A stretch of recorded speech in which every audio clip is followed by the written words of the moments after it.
La charla que os voy a dar hoy es un poco en la situación en la que estamos en relación al tratamiento de la astrofia y hacia dónde probablemente iremos en un futuro. Entonces he intentado evitar muchas palabras técnicas para que podáis un poco entender cuál es la situación actual, pero si veis que hay alguna cosa que no... La niña con el...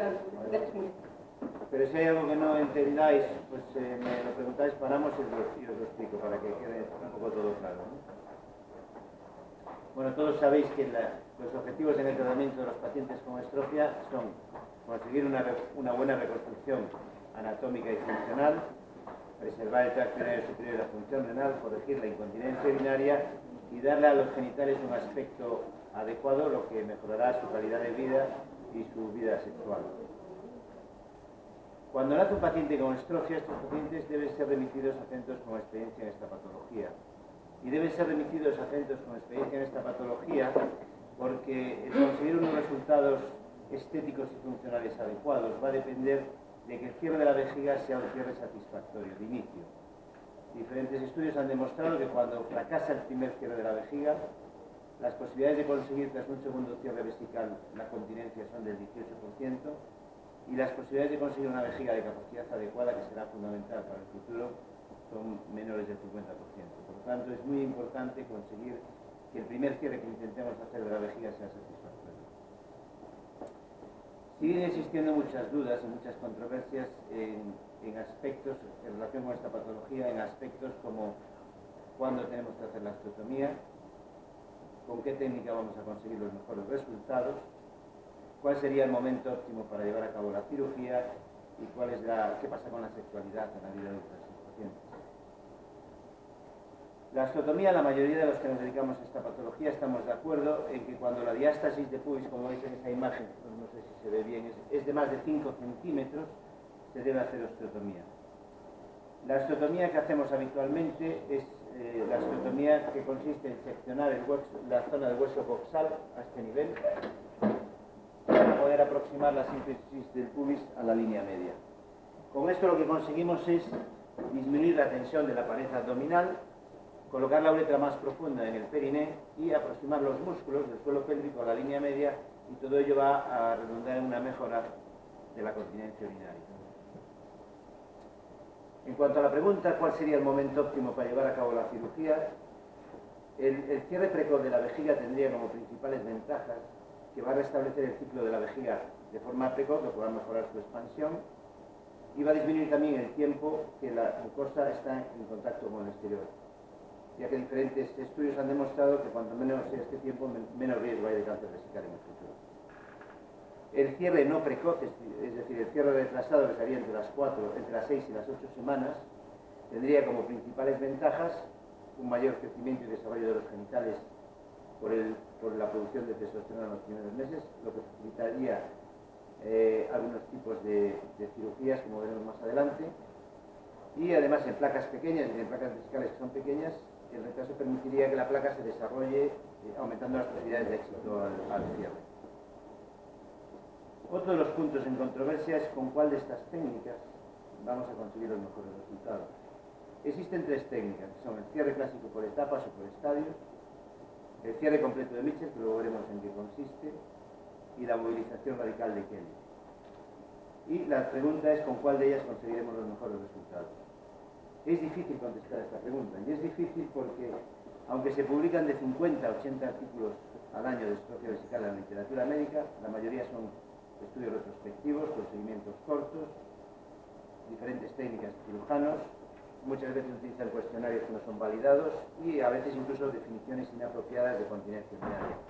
Y además hay muy pocos estudios que hablen sobre el aspecto de los genitales en estos pacientes para poder hacer estudios comparativos.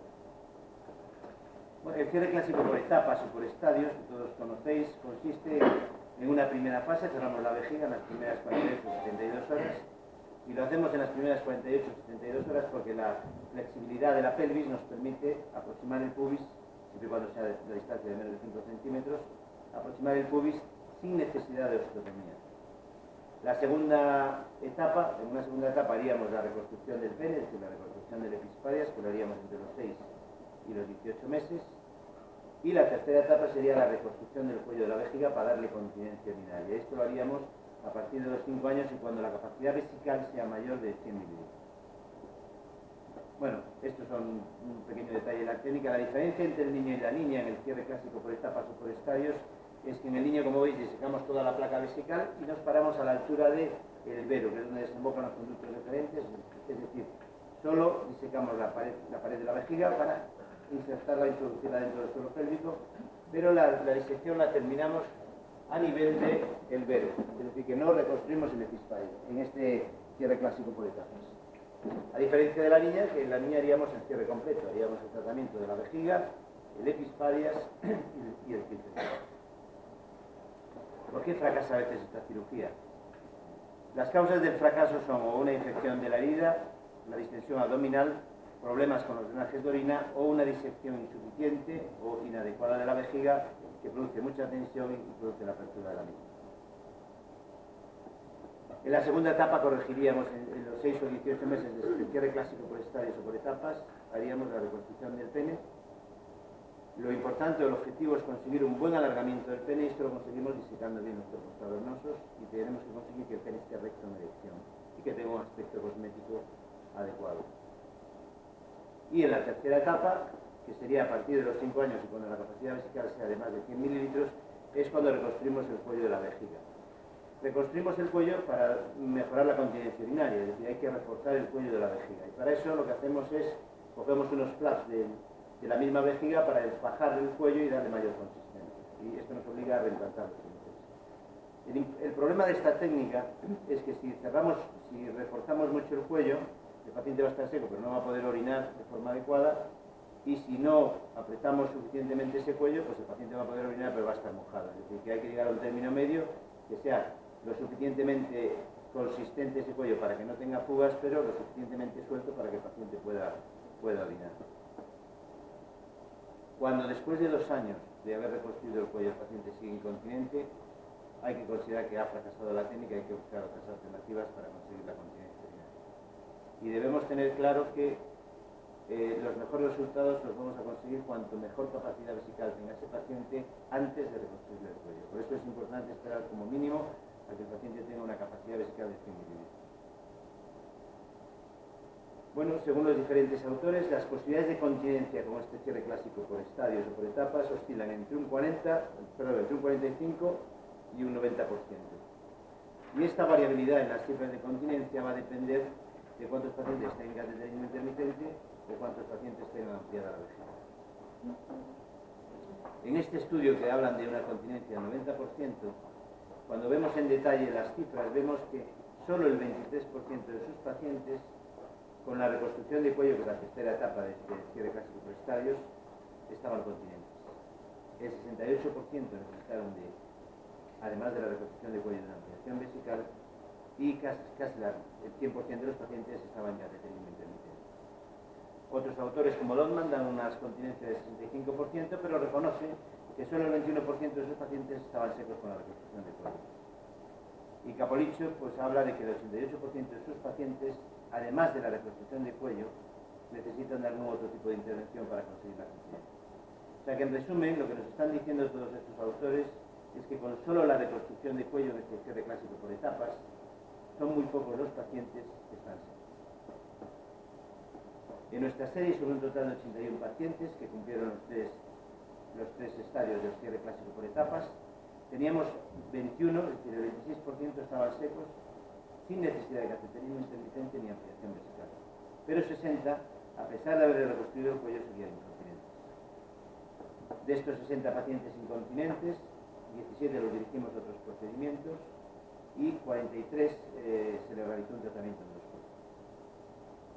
De los 17 pacientes que se dirigieron a otros procedimientos, el más frecuente fue, como veis, el Mitrofanov con ampliación vesical y la desconexión cervicuretral, que se hizo en 8 pacientes, luego en 3 pacientes hizo Mitrofanov con ampliación, en 4 desconexión y Mitrofanov, y en 2 una nueva reconstrucción de cuello con Mitrofanov y ampliación vesical. De los 43 pacientes que dirigimos a la inyección endoscópica en cuello, que como sabéis la inyección endoscópica consiste en los pacientes estróficos, tienen el cuello muy abierto, como veis en esa imagen, y lo que hacemos es inyectar una sustancia a este nivel a fin de conseguir abombar ese cuello y cerrarlo, como veis en la otra imagen. Con esto conseguimos, tras de una a 3 inyecciones, que de los 43, 32 estén secos más de 3 horas, pero en 11 no habíamos conseguido ninguna mejora.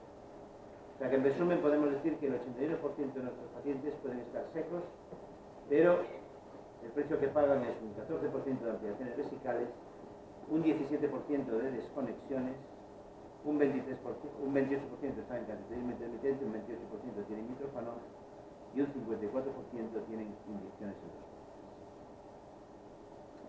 En los años 80 apareció otra técnica, que es la técnica de Mitchell.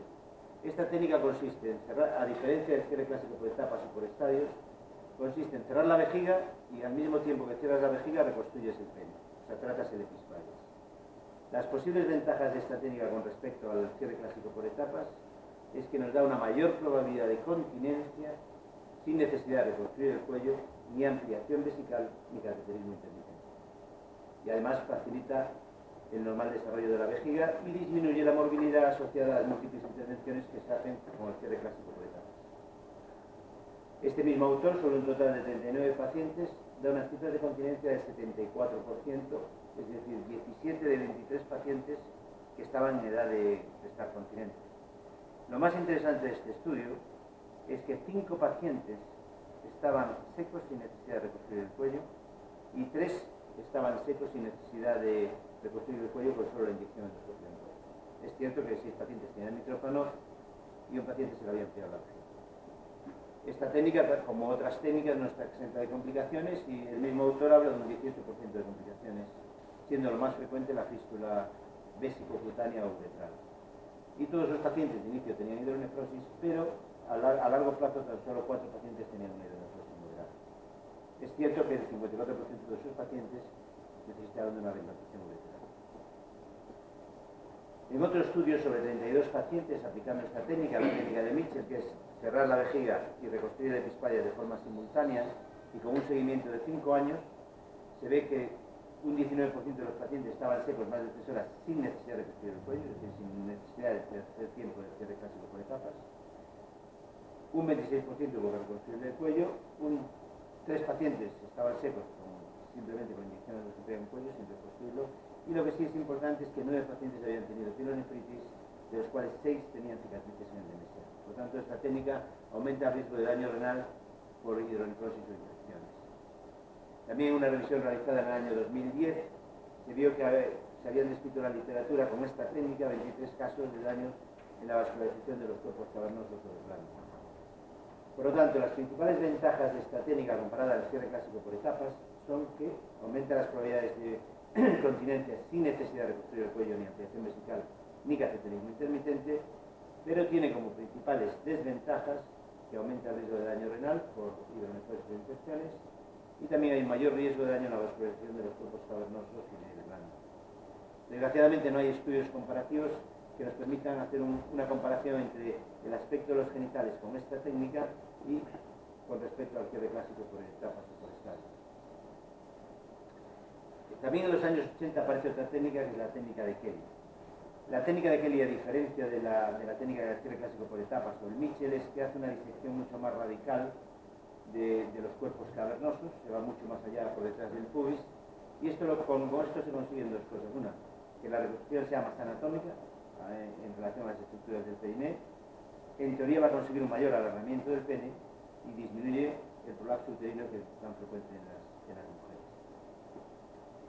El mismo autor, sobre un total de 31 pacientes, habla de unas cifras de continencia del 37% sin necesidad de reconstruir el cuello. Esta técnica es cerrar la vejiga en las primeras 48-72 horas y en un segundo tiempo hace la reconstrucción del pene y ahí incluye la reconstrucción del cuello. Pero en su serie, más de la mitad de los pacientes estaban en cateterismo intermitente. Y además el aspecto del perineo, como esta técnica no hace osteotomía, pues es mucho menos satisfactorio. En un estudio realizado sobre 38 pacientes recientemente, en los que se aplicó esta técnica, se hablaba de que 2 pacientes habían tenido pielonefritis, porque con esta técnica también tenemos riesgo de daño renal por hidronefrosis o infecciones. La continencia es muy buena sin necesidad de reconstruir el cuello, 63,5%. Hay complicaciones tardías importantes, del 37%, y ha habido un caso de daño a la vascularización de los cuerpos cavernosos. Ventajas de esta técnica: al igual que el Mitchell, mejor porcentaje de continencia sin necesidad de reconstruir el cuello ni ampliación vesical limítrofa, ¿no?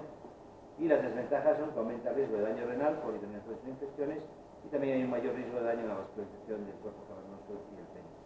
Tampoco, desgraciadamente, aquí podemos hacer un estudio comparativo entre esta técnica, aunque pensamos que con esta técnica se consigue un mejor alargamiento del pene, pero no hay estudios comparativos que puedan comparar esta técnica con respecto al aspecto de los genitales con la técnica de Mitchell o el cierre clásico de etapas. Bueno, con todo esto, la cuestión es qué técnica vamos a utilizar para reparar la estrofia en estos pacientes.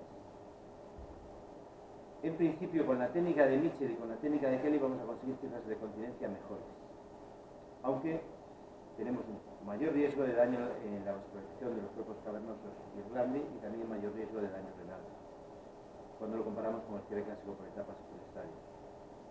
Sin embargo, si con la técnica de Mitchell la cirugía la retrasamos de 6 a 8 semanas, el riesgo de daño a los cuerpos cavernosos y al glande es menor, y esto facilita la cirugía. Y en la actualidad, la técnica de Mitchell, que es cierre de la vejiga, más reconstrucción del epispadias en las primeras, después de las 6 o 8 semanas, es la técnica que más se utiliza ahora mismo en la actualidad. Otra de las preguntas que nos hacíamos es con cuál de estas tres técnicas vamos a conseguir los mejores resultados en cuanto a la reconstrucción de los genitales. Desgraciadamente no podemos contestar a esta pregunta porque no hay estudios comparativos entre el aspecto de los genitales a largo plazo con estas tres técnicas, por lo que no se puede hacer una comparación. Si nosotros hace años intentamos evaluar las erecciones, el tamaño del pene y la historia sexual de nuestros pacientes, también hemos conseguido un total de 35 pacientes que cumplían como criterios el haber sido operados en nuestro hospital y tener más de 18 años. Y las conclusiones de este estudio fueron que la mitad de los pacientes necesitaban otro tipo de cirugía sobre el pene por presentar incurvación dorsal, ventral o lateral, que la longitud del pene en estos pacientes, tanto en reposo como en erección, era menor que la población normal, y que una longitud de pene de 7 centímetros o mayor era suficiente para mantener unas relaciones sexuales satisfactorias. En cuanto a qué ocurre con la sexualidad y la fertilidad en la vida adulta de estos pacientes, podemos decir que diferentes estudios han demostrado que tanto los varones como las mujeres tienen una función sexual y una libido normales, que los varones tienen mayor riesgo de infertilidad, las mujeres son todas fértiles, los varones tienen en muchos casos de eyaculación retrógrada y las mujeres suelen restringir la actividad sexual por el aspecto de sus genitales. Por eso es muy importante hacer una buena reconstrucción anatómica de los genitales para evitar estos problemas. En resumen, se necesitan más estudios para poder conocer con cuál de estos tres procedimientos vamos a conseguir los mejores resultados. Es fundamental conseguir una buena reconstrucción de los genitales porque de ello dependerá la vida sexual de estos pacientes, y están apareciendo cada vez más investigaciones acerca de diferentes genes que afectan a diferentes cromosomas como responsables de esta malformación, y en un futuro desgraciadamente no muy cercano podríamos con la terapia génica evitar el desarrollo de esta malformación. Muchas gracias.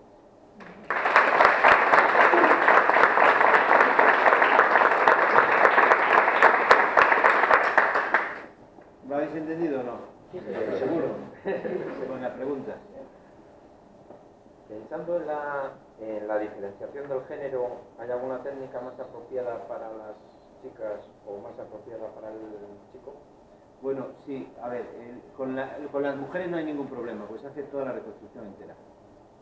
A diferencia de la discusión que hay con los varones, que hay la técnica clásica que es por etapas, que es donde hace solo el cierre de la vejiga primero, y la otra que es el cierre de la vejiga y el cierre de epispadias. Es decir, que en las mujeres se hace siempre todo. Se hace la reconstrucción completa y además, en cuanto a los resultados de incontinencia, en muchos casos las niñas, cuando hacen la reconstrucción completa, muchos de ellos están secas sin necesidad de reconstruir el cuerpo. O sea que los resultados son mejores en las mujeres que en los varones. Dos preguntas. Una de curiosidad técnica, ¿por qué Mitchell y Kelly, cómo hacen la reconstrucción del cuello? ¿En el primer, así a la primera, digamos, o no? Sí. No, pero no hacen la reconstrucción, o sea, ellos reconstruyen las estructuras anatómicas. Directamente. No hacen una reconstrucción de bajar el cuello como se haría en... Y eso produce los resultados que produce. Y luego otra pregunta ya más filosófica. en vuestro caso y más en los distintos centros, cómo probáis los distintos, bueno, ya sé que La Paz en concreto tiene a uno, pero ¿tenéis interrelaciones? Supongo que sí, claro, y hay ciertas pruebas de unos y de otros. Bueno, a ver, en La Paz se ha hecho siempre el cierre clásico por etapas. Entonces, lo que pasa es que ahora estamos intentando cambiar el enfoque. En cuanto a que, analizando todos los resultados que hay en la literatura acerca de cuál sería el mejor tratamiento, lo que hemos hecho es, a día de hoy, hemos hecho ya dos pacientes, el cierre completo, y el tercer paciente que se hizo, invitamos a un alemán que lleva haciendo esta técnica mucho tiempo para ver si había alguna diferencia con respecto a lo que hacíamos nosotros, y fue hace aproximadamente 15 días. Y hizo también el cierre completo y de momento el resultado es muy bueno. No te puedo decir, porque es que son niños que tienen ahora mismo 2 meses, no te puedo decir en cuanto a la continencia si hay alguna diferencia significativa con respecto al cierre clásico por etapas, pero con esto evitas, o sea, obviando el problema del riesgo en el daño en la vascularización del pene, con esto te evitarías una cirugía y si consigues mejores resultados de continencia, pues bienvenida a la técnica, ¿no? Entonces, ahora mismo estamos probando ¿Y otros ya centros estamos, también sabéis que están haciendo? es que la mayoría de los centros ya hacen esta técnica. O sea, el cierre clásico por etapas ya solo se hace en algunos centros en Estados Unidos y no sé si en algunos centros de Europa. Entonces, la mayoría de los centros han adoptado esta técnica de Mitchell porque ha dado resultados muy buenos. Pero el tiempo nos dirá si es mejor o peor. Pero a la vista de lo que se ve en la literatura y la experiencia de otra gente, pues parece que el camino va por ahí. Esto ha sido un poco igual que la evolución del hipospadias, que no se sabe si lo que es el hipospadias. Bueno, el hipospadias son pacientes que nacen con un defecto uretral y durante muchos años, en los años 80 y en los años 70, pues los hipospadias severos hacían 3 o 4 veces, hasta que luego empezó a hacerse todo de una vez y cada vez a edades más tempranas. El problema de la técnica de Mitchell es que la cirugía hay que retrasarla hasta los 6 o 8 semanas para evitar riesgos de daño a los cuerpos. Pues hacerla de recién nacido es muy bien. Pero bueno, el tiempo nos dirá si con eso mejoramos. Porque tampoco estamos muy contentos con los resultados del cierre clásico por etapas, que son buenos, pero queremos mejorarlos. A contarse un poco cómo a nivel mundial un poco se coordinan los diferentes equipos En los congresos. Pero no vemos ir lo que vimos en España. A nivel de España hay una coordinación entre los centros urológicos pediátricos o cada uno va. No, más que coordinación, lo que nos reunimos en los congresos y discutimos los resultados. Hay diferentes tendencias. O sea que, por ejemplo, Barcelona, la Puigver normalmente hace más el Mitchell, que el cierre clásico por etapas. Sevilla no sabría decirte. Y el 12 de octubre está también más, yo creo que se está yendo hacia el Mitchell. Curioso, cómo ahora todo el mundo se va hacia el Mitchell cuando hace 10 años el Mitchell era lo peor, digamos. No, lo peor no. Lo que pasa que el Mitchell, a ver, la técnica de Mitchell no es que sea peor, es que no la puede hacer cualquiera. Me explico. El riesgo, es decir, si no estás acostumbrado a esa cirugía, el riesgo de daño en el pene es muy alto. Esto es como todo, ¿no? Quiere decir que, porque la estrofia durante mucho tiempo se hacía en todos los sitios. Entonces, el problema que tuvo el Mitchell, igual que la mala prensa del esfínter artificial y otras técnicas, es que apareció la técnica, la quiso hacer todo el mundo, la tenía que hacer gente experimentada y no fue así, y los resultados fueron catastróficos pero no en cuanto a resultados de continencia, sino a daños anatómicos, ¿no? Entonces es como todas las técnicas, es decir que también, pero eso ocurrió también con el cierre clásico por etapas, ¿eh? En los años 60, el cierre de la estrofia, todos iban a la derivación, porque fracasaba el cierre de la vejiga. No sé si os acordáis, pero se hacían todo derivaciones por heterosigmoidostomías, porque fracasaba el cierre de la vejiga, o porque se producían muchísimos daños anatómicos durante la cirugía. Es decir, que esto es una evolución natural, ¿no? O sea que los resultados a futuro futuro, por lo menos el Hospital La Paz va a mejorar. Hombre, el problema es el que te pongo en la diapositiva. Si tú cuando ves tus propios resultados, haces un poco de autocrítica y ves que tienes con solo la reconstrucción de cuello y 3 intervenciones un 27, un 30% de continencia, pues hombre, lo que quieres es conseguir mejores resultados.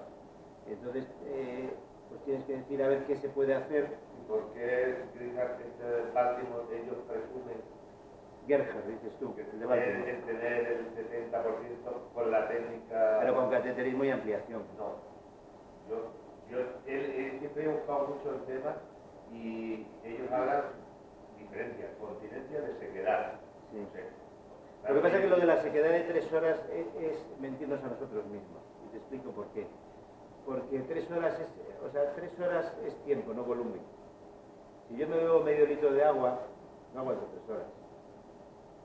Quiero decir que eso de las 3 horas es una manera subjetiva de enmascarar unos resultados que no son buenos. Porque ¿quién controla 3 horas? Tendría que controlar la bebida. Pues si yo me bebo un vaso de agua de 250, pues no aguanto 3 horas. Si no bebo nada, aguanto 5. O sea, para mí la sequedad es no usar pañales. Sí, yo me refiero a eso. Pero es que la mayoría de los estudios que tú analizas de continencia te dicen seco 3 horas, que es mentira. Pues estas 3 horas si bebes poco, si bebes mucho no estás 3 horas. Pero el mismo Gerhard, curiosamente, cuando le viene un paciente que es para reintervenir con un año de vida, le hace todo. Sí, no, él dice que diferencia mucho el niño que nace o que hace la primera cirugía con ellos al resto de niños que ya vienen de todo el mundo. Claro, pero cuando tiene un niño de un año... Eso no lo cuentan, eso no. Él nada más No, cuenta- pero me refiero a la técnica. Cuando él tiene un niño de 6 meses o 5 meses que ha fracasado el primer cierre de la vejiga, él hace todo. Cierra la vejiga y repara epispadias. Entonces, lo que yo no entiendo muy bien por qué cuando tiene 6 meses y ha fracasado el cierre hace todo y de entrada no hace todo. ¿Sabes lo que te digo? Es decir, que es un poco una contradicción. Tampoco te puedo decir a ciencia cierta que sea mejor una técnica que otra. Lo que sí te puedo decir es que los resultados no son buenos y hay que mejorarlos. ¿Cuándo aparecen los problemas de calcificación? No, inmediato. Pero yo creo que, que eso ha sido, es decir, desde entonces, desde el año 2010 no se ha publicado ningún daño. ¿Pero cómo se ve? Porque después se necrosa el pene. Bueno, o el glande. Pero eso también ha ocurrido en el cierre por etapas. Es decir, que hay niños, desgraciadamente hay niños que les faltan el glande. Es decir, que esos daños, lo que pasa es que hasta entonces no se habían publicado. Lo que pasa es que cuando aparece una nueva técnica que publicas todas las complicaciones, sí aparecen. Pero si tú le das la marcha atrás y ves las otras técnicas, pues probablemente haya habido, porque nosotros hemos tenido casos nos han mandado casos en los que hay daño en el glande o daño en un cuerpo cavernoso. Eso yo lo he vivido, vamos, lo he visto. Pero no se publica. O sea que también no se puede comparar el daño que produce el Mitchell con el cierre clásico por etapas o otras técnicas, porque en el cierre clásico por etapas no se publicaban en su momento, porque a nadie le gusta publicar los malos resultados. Lo que pasa es que el Mitchell sufrió mucha autocrítica. Yo no estoy diciendo que sea mejor una que otra, porque ya te digo que es muy difícil valorarlo. Yo creo que los resultados no son muy buenos en cuanto a la continencia, porque con 4 intervenciones estás hablando con 4 intervenciones mínimo estás hablando de un 70 o 80%, pero 4 intervenciones. Y algunos con ampliación vesical y cateterismo intermitente. Entonces, hombre, nuestra obligación es intentar mejorar eso, ¿no? Entonces, porque yo no creo que sea bueno decir, esta técnica como me va bien, no cambio. Me va bien hasta cierto punto, porque si tú haces un poco de autocrítica y dices, bueno, tengo un 75% de buenos resultados, pero tengo a la mitad un 20% ampliados, un 20% cateterismo intermitente y luego 4 intervenciones. Hombre, si se puede mejorar, es decir, es nuestra obligación. ¿Se ha hecho el cierre del cuello? No, es que el cuello no lo hace, es decir, tú lo que haces con las técnicas en las que combinas el cierre del pene y el cierre de la vejiga es que pones en una situación anatómica normal todas las estructuras. Sí, pero si no, como no se ha hecho, si posteriormente... No, pero no es reconstrucción de cuello, es decir, que cuando el niño nace con la vejiga abierta, nace con la estructura del cuello también abierta. Entonces lo que haces tú con esta cirugía es poner todo en su situación normal. No haces ninguna reconstrucción, no haces flap ni haces nada de eso. ¿Entiendes? El problema del cierre clásico por etapas, tal como yo lo veo, es que dejas el cuello abierto. Y hasta dentro de 5 años, esas estructuras anatómicas no las pones en su sitio. Entonces eso funcionalmente debe sufrir de alguna manera. ¿Pero por qué se dejaba así? ¿Por qué se dejaba? Bueno, inicialmente se dejaba así por 2 motivos. Uno, por el miedo a la disección del pene que te podía producir daño, y el otro era por miedo a apretarlo mucho y que el paciente no pudiese orinar. Y porque en los años 80 surgió esa técnica y se fue adaptando, y entonces el cambio siempre es difícil. Pero anatómicamente dejas el cierre clásico por etapas, dejas el cuello abierto. Hasta los 5 años o más. Entonces la vejiga crece menos. La vejiga sigue creciendo según Pero va crece creciendo menos el porque niño. lo tienes todo abierto. Como todo abierto, digo, antes de hacer el Claro. cuello, pero Claro. ya lo tienes dentro, digo, y tienes el epispadias y el hipospadias corregido, la vejiga sigue creciendo. En teoría sí, claro. Entonces no hay prisa de hacerlo. Digo yo que cuanto más crezca la vejiga, más material hay, por decirlo de alguna forma, para hacerle el cuello. Pero, No, si, no, y es que pero más. si no le haces el cuello... pues No, digo en el de necesitas tapas. hacerlo. Ah, en el de tapas sí, claro. Digo, en el de tapas no hay prisa No. para eso. No, no, Si no no. hay ningún otro problema, ¿no? No, Si no, no hay no. reflujos y todo está bien. No, no hay prisa. Y si, sí. si queremos trabajar el suelo pélvico para ver si ayuda y todo esto, tiene lógica o no. Pero es que no... Bueno, Antes de. antes del cuello, no, Sí. no del epispadias. Pues, si No, te no, sale- antes del cuello. O sea, Ya que- con el epispadias hecho y con Sí, puedes hacer ejercicios de periné. pues Lo que para pasa es que el cuello está intentar abierto. trabajar. Puedes trabajar el esfínter externo, el interno no. Pero eso le ayudará Sí, en principio, hombre, debería. a coger Luego el volumen. otro problema es lo que se ha visto también en cirugías de pene, es que cuanto los hipospadias ahora están haciendo entre los 6 meses y el año, porque los resultados son más satisfactorios.